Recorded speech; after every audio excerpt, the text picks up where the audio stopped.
Bismillahirrahmanirrahim. Allahumma salli wa sallim wa barik ala sayyidina wa maulana Muhammadin syadid al-asmaniyah wa lam hati qudrati rahmaniyah wa afdal khaliqati islamiyah wa ashrafi surati ismani wa ma'ina surat al-baniyah wa khazain al-ulum al-sifaiyah sahib al-qadrat yasir wal bahyat al-samiyah wa rukat aliyah wa ninda rujati nabi wa tahta duwahi wa fahmin wa idayh wa salli wa sallim wa barik alaihi wa ala alihi wa sahbihi عدد ما خلقت ورزقت ومتى أحييت إليه من تبعث من أفنيت وسلم تسليما كثيرا والحمد لله رب العالمين. اللهم صل على طه خير الخلق وأهلها وعلى القراء أبي الكرم وعلى الزهراء وابنها وعلى البدء ويقاته بحر حقيقة ودياء وعلى المستمع والوصول إلى البحار وما فيها. أما بعد مسلم مسجد جامع Kuching di Sarawak, muslimin muslimat yang saya hormati sekalian sekalian, alhamdulillah, syukur kepada Allah Subhanahu wa taala atas segala nikmat serta kurniaannya. Dan antara nikmat kurniaannya adalah Allah Taala rezekikan kita untuk dapat bersama-sama pada malam yang mulia ini dalam pelajar sekolah yang sudah cuti, malam cuti lagi.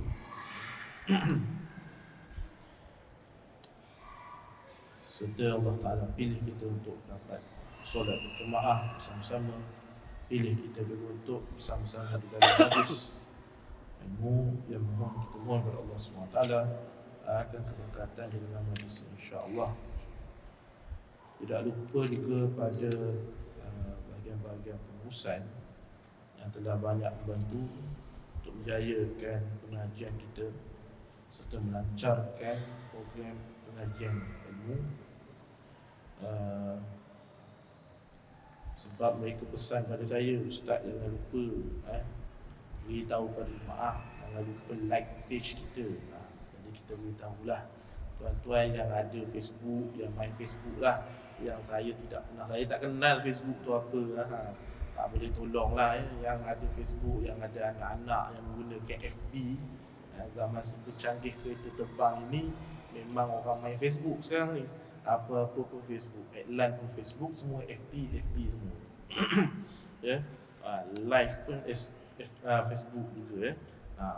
Jadi mereka pesan, Ustaz iklankanlah page Talim Majlis Talim Al-Quran Kuching Sarawak, kerana di dalam itu kita akan updatekan segala pengajian-pengajian.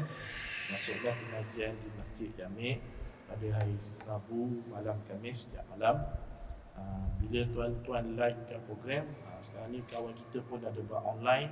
Siapa yang like page kita, yang masuk tengok dalam page kita, boleh tengok kita online lah. Belum sampai lagi masa orang bertanya soalan secara online, tapi pengajian tu insya-Allah ada secara online. Sekiranya tuan-tuan ada Facebook, bolehlah tengok betul ke dapat masuk, line clear ke tidak clear ke, tuan-tuan boleh tengok. Juga kita masukkan juga petikan-petikan, potongan-potongan pengajian kita yang lalu. Boleh saudara Osman kita, boleh like channel YouTube, subscribe, like semualah. Juga kita masukkan dalam page kita lah. Pada dasar semua pengajian daripada kitab Tibyan, insya-Allah juga kitab Tibyan di surau di TM pada hari Khamis setiap bahasa kita akan masukkan daripada awal pengajian. So potongan-potongan pengajian tu kita masukkan lah. Dan semua pengajian secara online juga kita masukkan. Ada siapa yang berminat, zaman dah moden, tinggal nak tak nak itu aja. Kalau tidak mahu ataupun tak mahu, macam mana kemudahan yang ada pun orang tidak akan guna. Tetapi sekiranya mahu, yang sekiranya tidak hadir, boleh tengok online dan sebagainya. Wallahu a'lam. Jadi alhamdulillah, syukur kepada Allah SWT. Moga-moga Allah Taala memberikan pelajaran yang sebaik-baiknya pada mereka yang berusaha sebaik-baiknya untuk membantu menjalankan program-program ilmiah, pengajian-pengajian agama di sekitar Kuching, termasuk khasnya berkenaan dengan Majlis Ta'lim Al-Quran yang kita bawakan. Moga-moga Allah Ta'ala memberkati usaha kecil ini, insya-Allah. Baik, insya-Allah kitab kita muka surat 14. Kita sudah pun masuk berkenaan dengan basuhan yang seterusnya lah. pada minggu yang lalu kita sebutkan tentang basuhan muka. Sekarang kita sambunglah daripada basuhan wuduk tersebut. Baik. Setengah orang berpendapat bahawa asyik-asyik belajar bab wuduk, asyik-asyik belajar bab wuduk, tak habis-habis belajar bab wuduk. Ada juga yang persoalkan pengajian-pengajian berikut, kerana bagi mereka dah arif sangat tentang wuduk ini. Sekiranya benar-benar arif bab wuduk, maka tidak akan berlaku pembaziran air. Orang yang betul-betul arif bab wuduk, maka tidak akan berlaku pembaziran air. Pembaziran air itu bagaimana? Itu tengok cara berwuduk lah. Sekiranya cara berwuduk tu tidak ataupun kurang tepat, maka pembaziran itu akan berlaku. Maka sebab itulah tidak ada salahnya dan tidak perlu merendah-rendahkan pengajian, menggunakan pengajian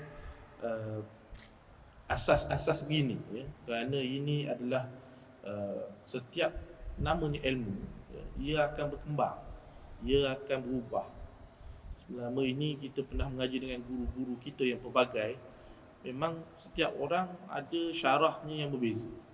Kadang-kadang dengan guru yang sama, dengan kitab yang sama, tetapi pada pengajian lain huraiannya berbeza pula. Ini menunjukkan bahawa ilmu itu terus berkembang pesat. Ilmu itu terus berkembang pesat, maka update lah. Ibadah kita ini mesti di-update, mesti diperbaharui.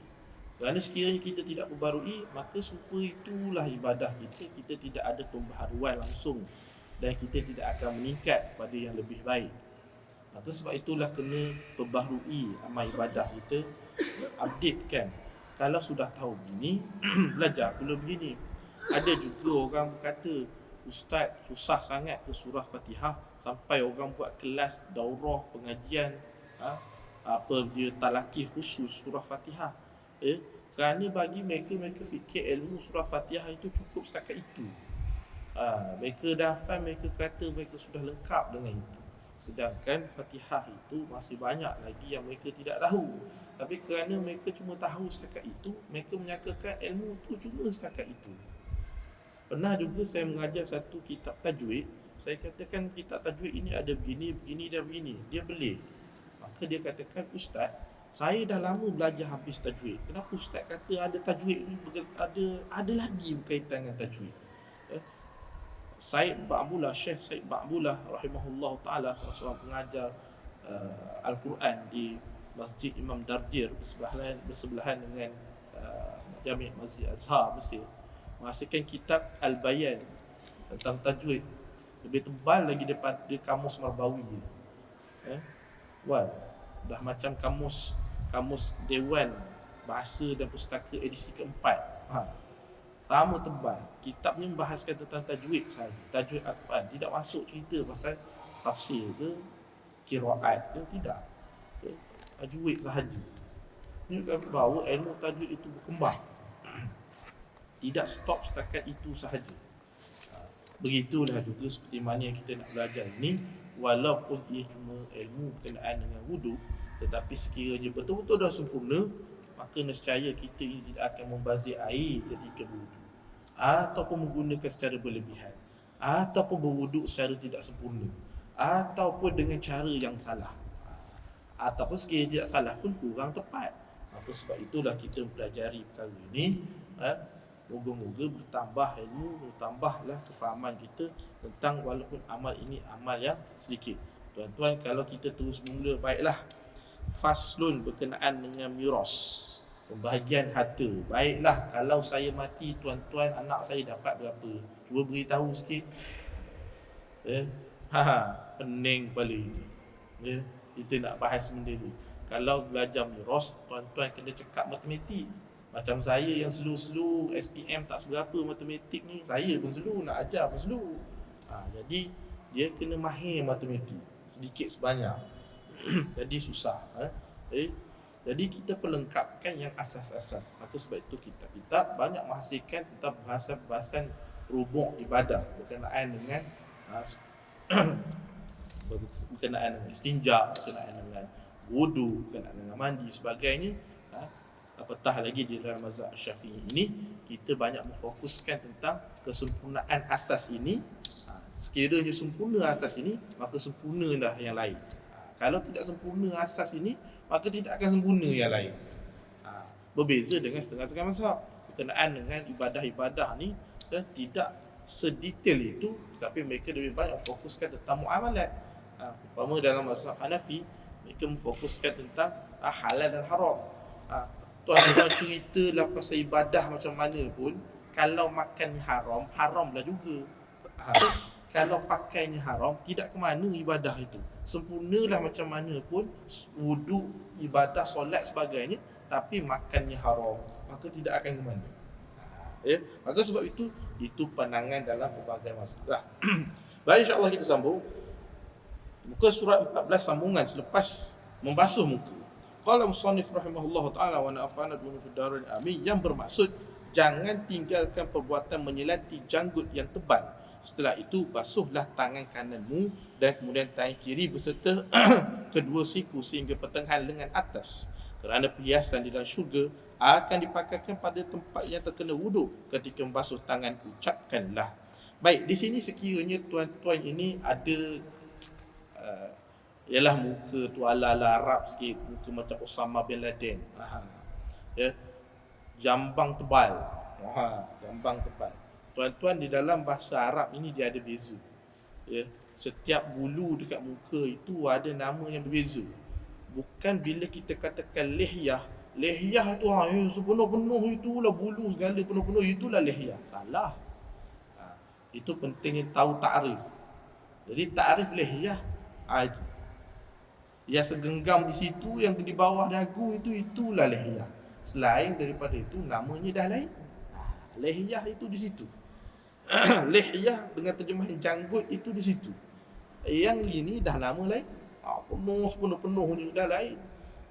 Setengah orang bila dah berjambang begitu, dia tumbuh di pipi di sini. Pipi ni kita tidak sebut sebagai lihyah. Salah lah kalau menyebutkan ia sebagai lihyah. Salah. Lihyah itu di sini. Betul-betul di dagu itu. Itu. Jadi bagi mereka yang ada lihyah yang tebal, juga mempunyai jambang yang tebal, berbulu-bulu, dah macam singa, maka kena ambil air lagi, kurang-kurangnya air basahkan tangan, selatkan begitu. Begitu sahaja. Itu sudah memadai. Tidak perlulah membasuhnya sehingga basah semuanya, nanti basah lagi. Cukuplah kita basahkan tangan, gitukan saja. Selat-selatkan saja bagi yang punya janggut yang tebal, jambang yang tebal. Bagi yang tidak ada, cukuplah dengan basuhan, gosok-gosokkan saja untuk meratakan air. Setelah itu, basuhlah tangan kananmu. Bagi yang basuh menggunakan air yang sedikit, apabila mengambil air yang sedikit di dalam bekas yang sedikit, umpama satu cebok, niatkan tangan juga sebagai alat untuk memindahkan air, bukan sekadar membasuhkan muka, membasuhkan bahagian anggota, tapi niatkan sebagai alat untuk memindahkan air. Guna satu tangan cukup, ambil satu, tekan dalam cebok air itu, basuh, gosoklah bagaimanapun. Yang penting gosokkan itu tidak kita angkat letak di sini. Di dalam mazhab Syafi'i kita pegang, bila kita gosok, angkat letak balik, maka jadi mustakmal. Gosok letak sapu lah bagaimanapun, ia tidak akan jadi mustakmal. Untuk janggut itu kita akan ambil air satu lagi, selatkan saja begitu. Itu sekiranya menggunakan air yang sedikit. Kalau menggunakan paip, jangan guna paip dia. Sepatutnya menggunakan paip itu, tuan-tuan, sepatutnya tidaklah buku air tu begitu, kita pun begitu basuh. Jadi basuhan pertama yang tu dah jatuh, basuhan kedua ada paip tu jatuh, basuhan ketiga air tu dah jatuh. Agak yang baki jatuh tu ada berapa kilo lagi. Ada satu botol. Itu yang kita nak masukkan dengan membazir. Maka sebab itu paling tepat buka air, ambil sapu. Buka air sapu, buka air sapu. Itu lebih tepat, lebih menyelamatkan daripada pembaziran. Buka dah sebuka-buka sapu. 1, 2, 3. Habis yang jatuh tu, itulah yang kita katakan membazir. Sekiranya tuan-tuan ni dah belajar hebat wuduk, maka perkara itu tidak akan berlaku. Ya? Lambat lah Ustaz, memanglah lambat. Memanglah lambat. Tetapi itulah kesempurnaannya, mengelakkan daripada pembaziran.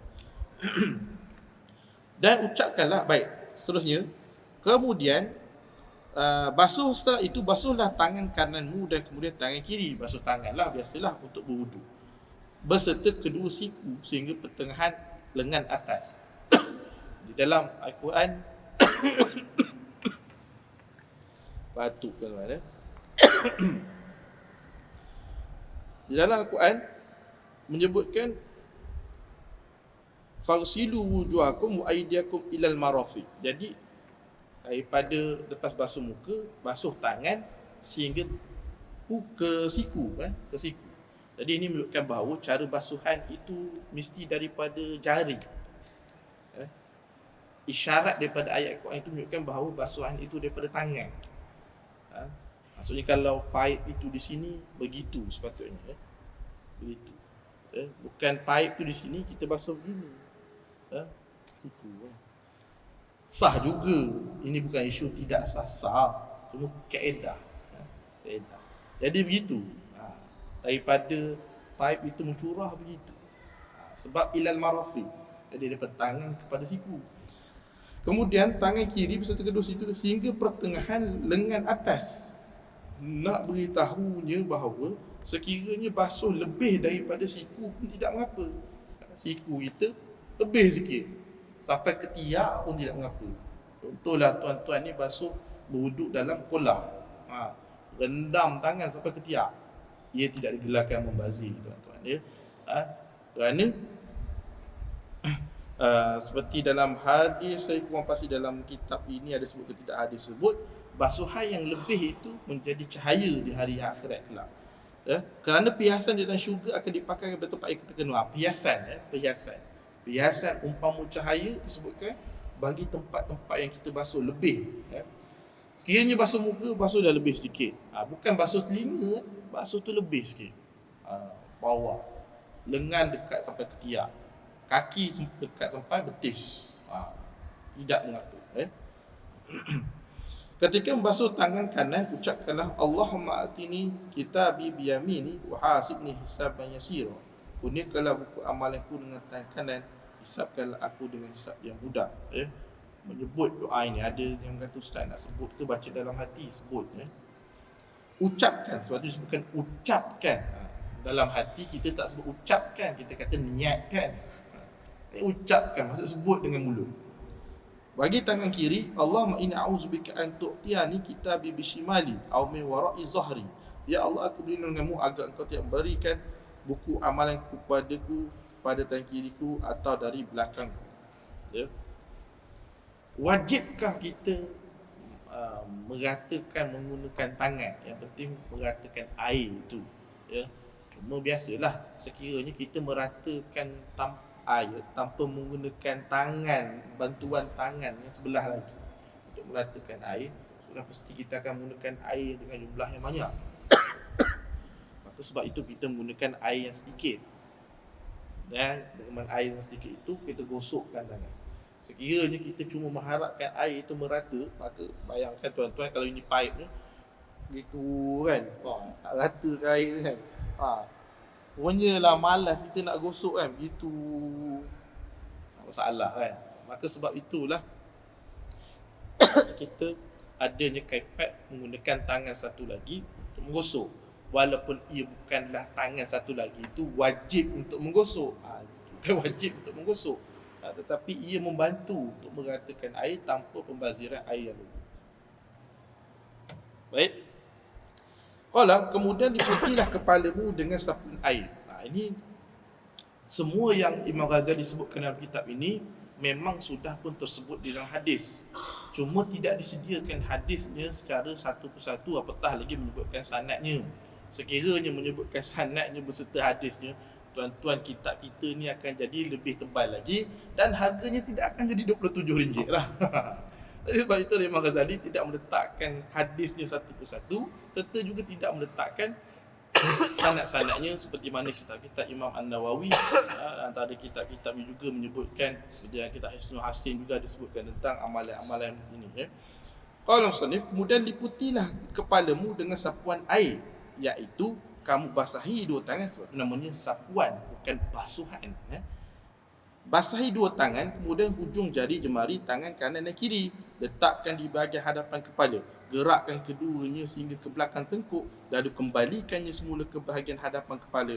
Cara ini dikira sekali dan dilakukan sebanyak 3 kali. Begitu juga pada anggota badan yang lain, maksudnya anggota yang lain, badan yang lain juga secara 3 kali.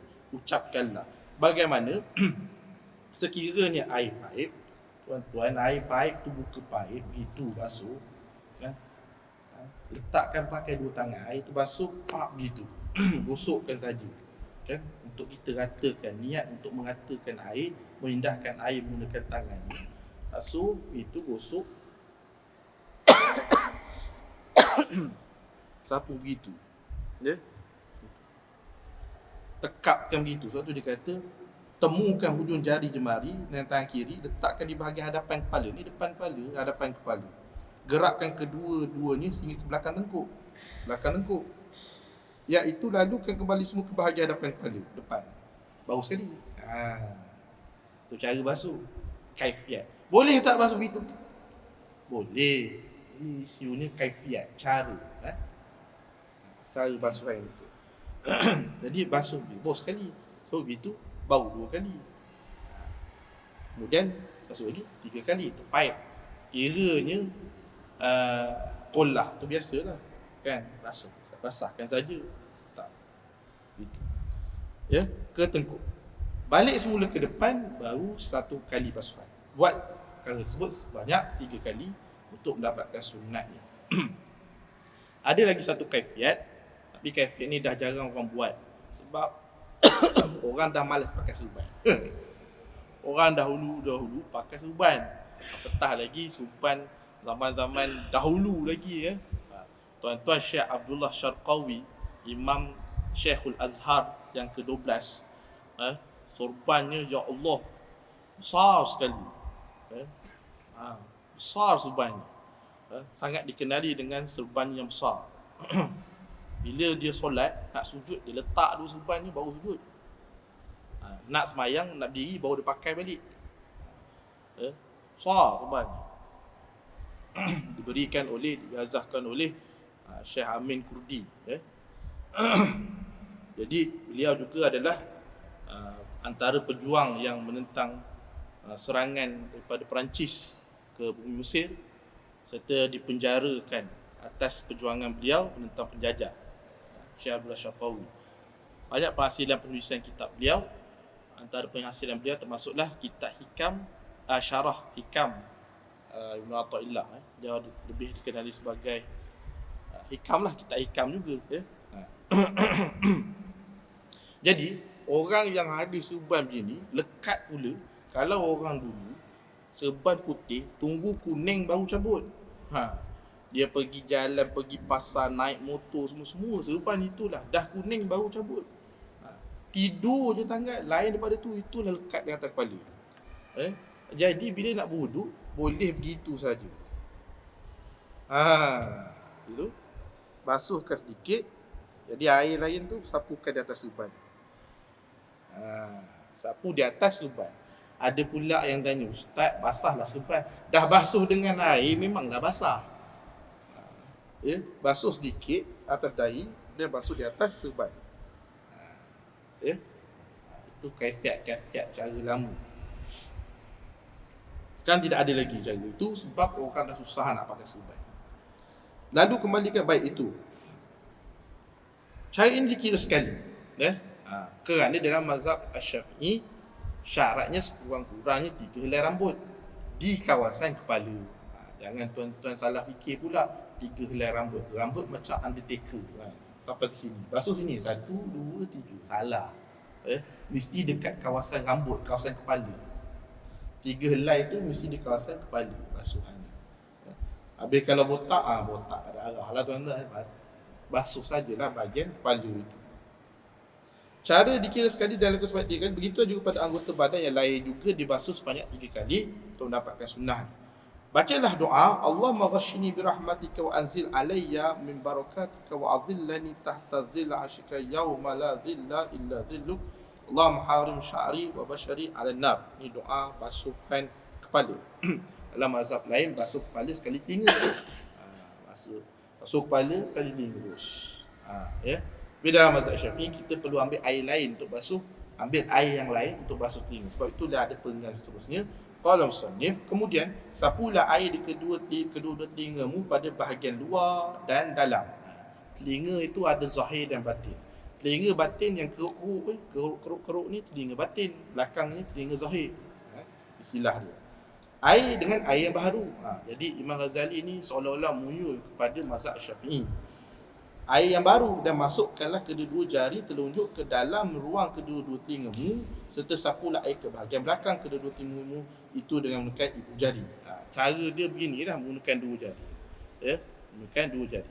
Jadi sekiranya kita menggunakan air sebanyak baldi cebok gitu, gunakan, niatkan tangan tu untuk memindahkan air, jangan menggunakan niat tangan jadikan dia sebagai basuhan. Basuhan jadilah dia mustakmal.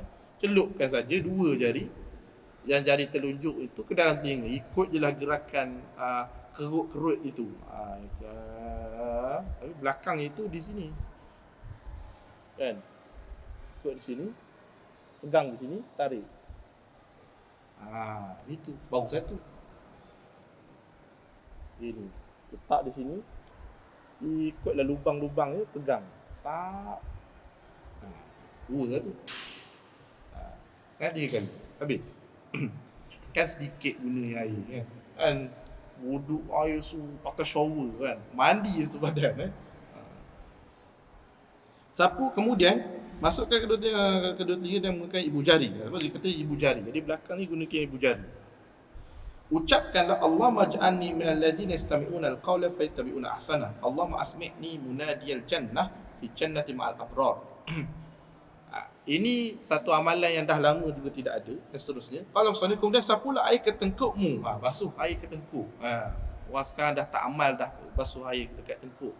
Ya. Ia juga salah satu disebutkan sebagai sunat. Ada kaedah disebabkan tidak ada kaedah yang tertentu. Sebahagian kata basuhkan saja kat belakang tengkuk. Sebahagian mengatakan basuh menggunakan dua tangan.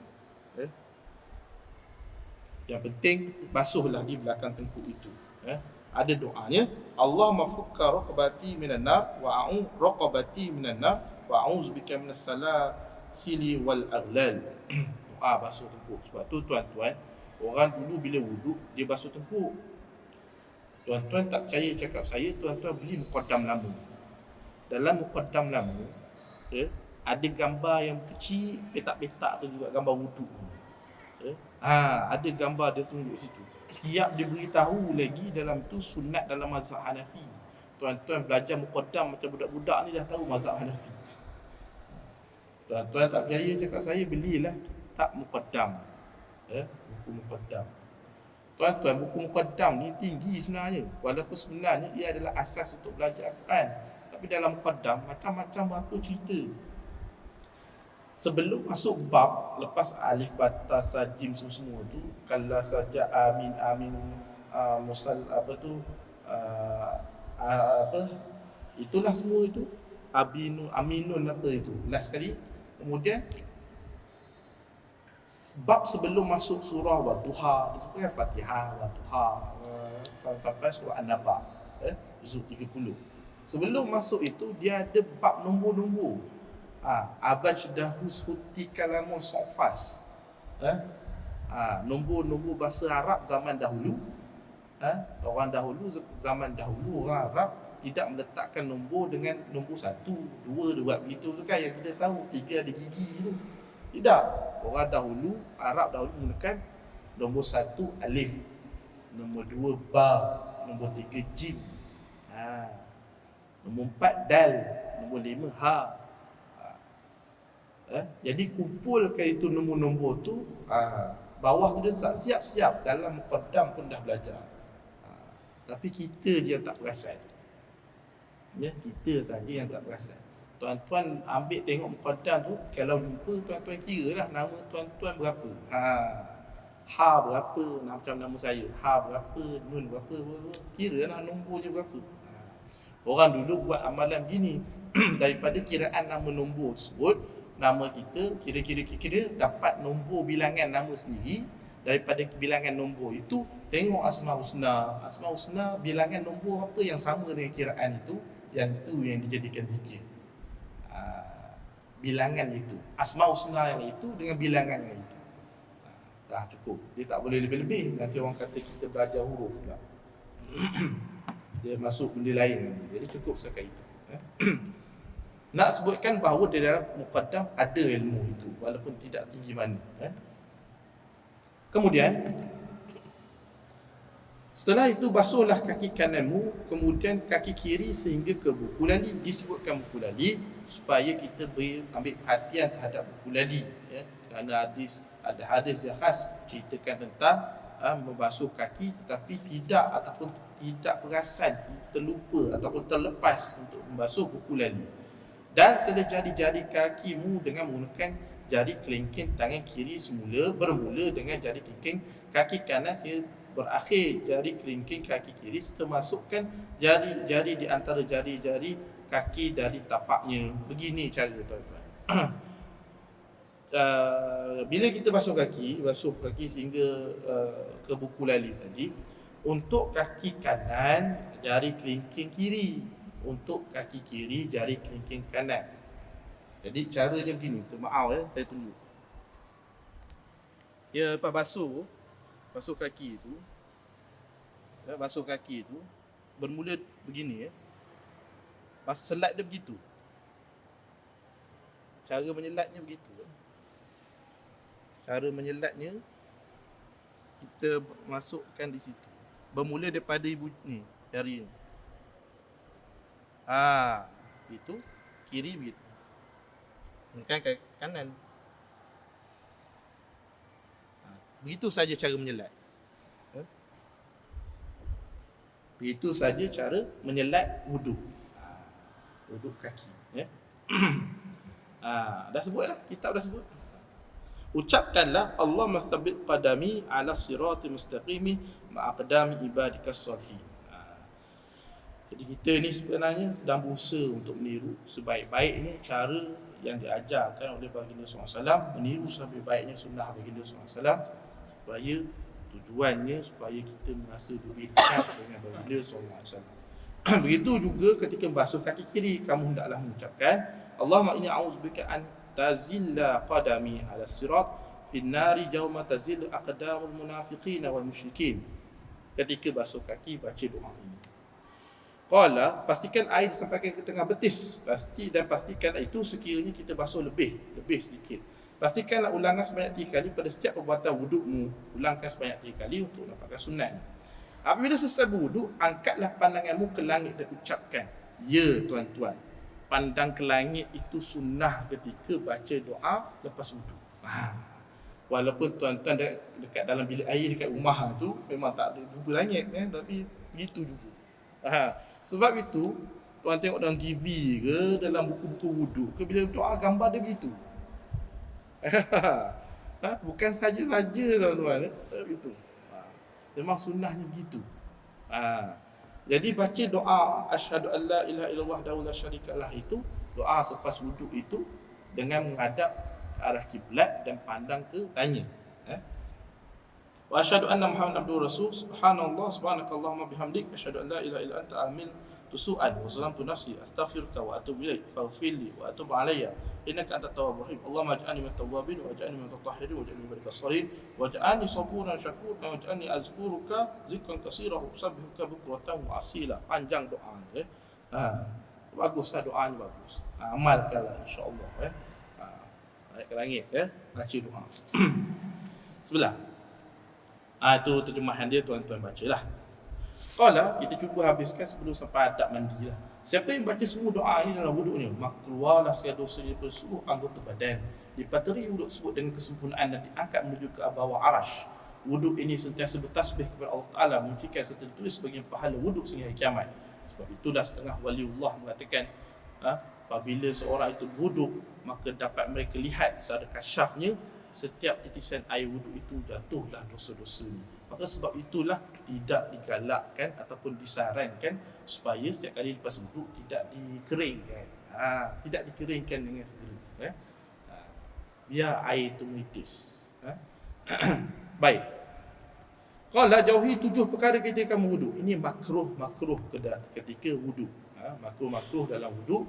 Yang pertama, jangan mengibas-ibaskan tangan untuk percikkan air atas tujuan apa. Maka sebab itu namanya pembaziran. Percik-percikkan air atas tanpa sebab.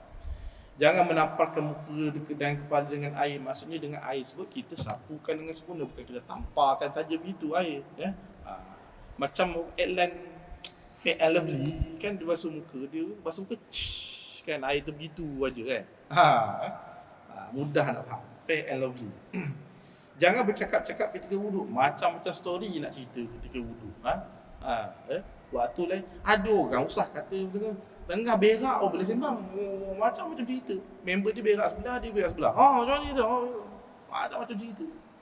Ada angkat phone lagi macam-macam. Dah lah phone tu nada deri tu, subhanallah, maha suci Allah. Oh ya, Assalamualaikum. Ya, baik-baik tengah kencing. Jangan menambah basuhan water lebih daripada 3 kali. Basuhan sunatnya sehingga 3 kali saja. Jangan lebih daripada 3 kali. Jangan berlebih-lebih menggunakan air tanpa keperluan hanya kerana berasa was-was kan sebab syaitan yang dikenali sebagai al-walahan atau al-walhan bagi golongan yang selalu was-was yang sedang mentertawakan mereka. Jadi syaitan ini mencucukkan para orang yang was-was ini, maka mereka akan was-was ketika wuduk mereka serta mentertawakan mereka. Jadi dia bazirkan air itu atas dasar was-was, bukan atas dasar memang perlu menggunakan air tersebut. Maka diketawakan oleh syaitan. Maka sebab itu kita belajar ini supaya kita mengelakkan daripada semua pembazir-pembazir air. 6. Jangan berwuduk dengan air musyammas. Air musyammas tidak akan wujud dekat negara kita. Sebab syarat air musyammas adalah negara yang ada musim panas. 7. Jangan berwuduk dari bekas yang tembaga. Baik, itu semua makruh di dalam wuduk. Ini 7 perkara yang makruh dalam wuduk. Diriwayatkan daripada sebuah hadis, man zakarallahu inda wudu'ihi tahharallahu jasadahu kullah wa man lam yazkurillah lam yatharu minhu illa ma ashabahu ma. Sesiapa yang mengingat Allah dalam wuduknya, berzikir, berdoa seperti mana kita sebutkan setiap kali basuhan ada doa-doanya, nescaya Allah akan menyucikan seluruh tubuh badannya. Manakala siapa yang tidak mengingati Allah dalam wuduk itu, maka jasadnya tidak menjadi suci kerana wuduk, melainkan bahagian yang terkena air sahaja, sekadar membasuhkan air tetapi seolah-olah sia-sia di dalam wuduknya. Maka berzikirlah di dalam ketika mengambil wuduk, ataupun sekurang-kurangnya tidak bersembang-sembang ketika berwuduk. Riwayat Daraqutni. Wallahu subhanahu wa ta'ala alam. InsyaAllah akan datang kita akan masuk pada adab mandi. Bagaimanakah adab mandi? Kalau misalnya adab mandi apabila kamu berjunub disebabkan mimpi. Disebutkan bab mimpi junub dulu. Sebab yang tu yang mandi yang wajibnya, yang lain tu mandi yang harus saja. Wallahu subhanahu wa ta'ala alam. ربنا آتنا في الدنيا حسنة وفي الآخرة حسنة وقنا عذاب النار وصلى الله على سيدنا محمد وعلى آله وصحبه وسلم والحمد لله رب العالمين سبحانك اللهم وبحمدك بسم الله السلام عليكم ورحمة الله تعالى وبركاته.